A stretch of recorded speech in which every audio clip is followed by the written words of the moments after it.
Hey, if you are trying to build a perfect credit score in 850, number one, is that even possible? Do Unicorn 850 credit scores even exist? And if they do, well, what are the steps to follow where you could actually get an 850 credit score? And then my last question, should you even want to have a perfect credit score? Is it worth it? Are you going to get a great return by doing that? That, my friends, is today's topic. So let's get started.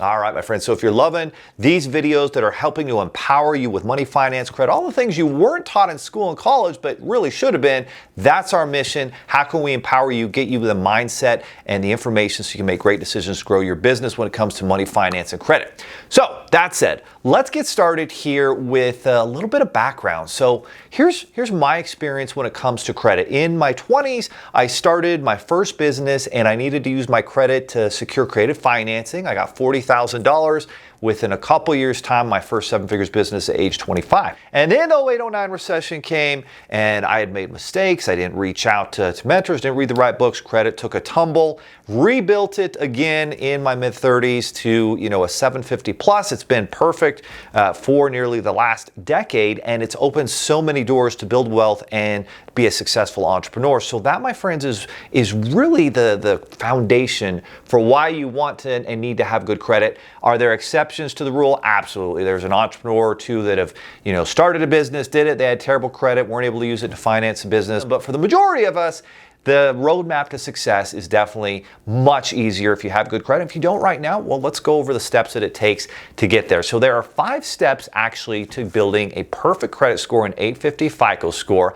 Number 1, you need to build multiple credit accounts. So what does that mean? Well, you need to have credit card accounts, you need to have auto loan accounts, and you need to have mortgage accounts. Those are kind of the AKA big 3. If you can open those 3 types of accounts, that's going to be very powerful in building a strong credit history and put you on a path to an 850. So step 1 again is build multiple credit history accounts, credit cards, auto loans, mortgages.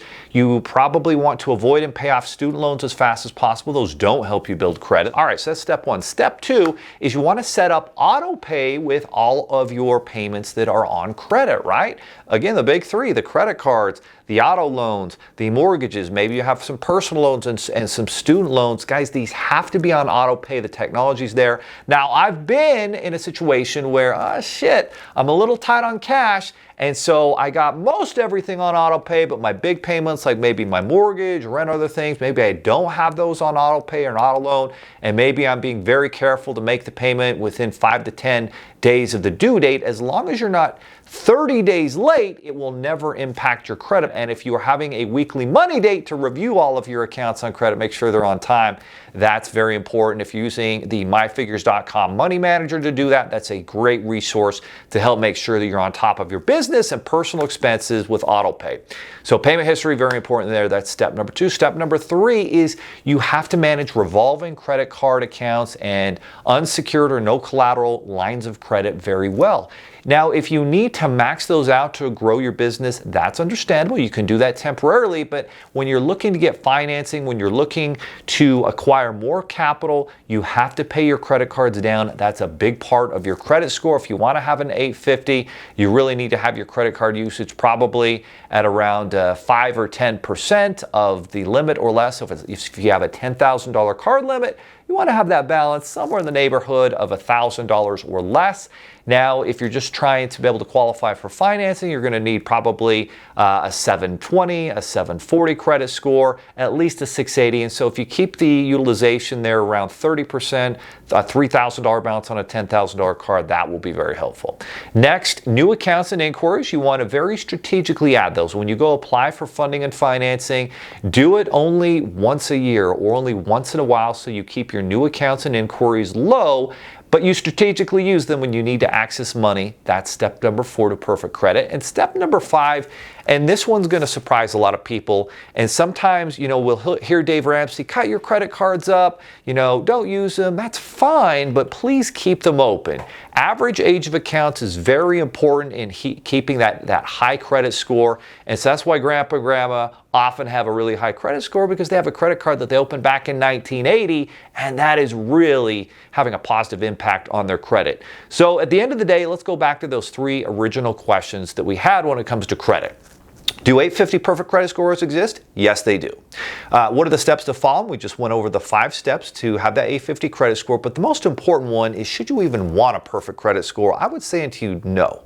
If you're a 750 and above, you can pretty much access all of the top financing and lowest interest rates. Maybe it's at times a 780 with some mortgage qualifications, but a 750 or 780 is going to be more than enough. You do want to keep it above there. You don't necessarily need the 850, but most importantly, your credit should be used to get money, not for bad debts, for personal reasons, but to use for business opportunities and investments that are going to generate a much bigger return. And that, my friends, is the 5 steps to building a perfect 850 credit score.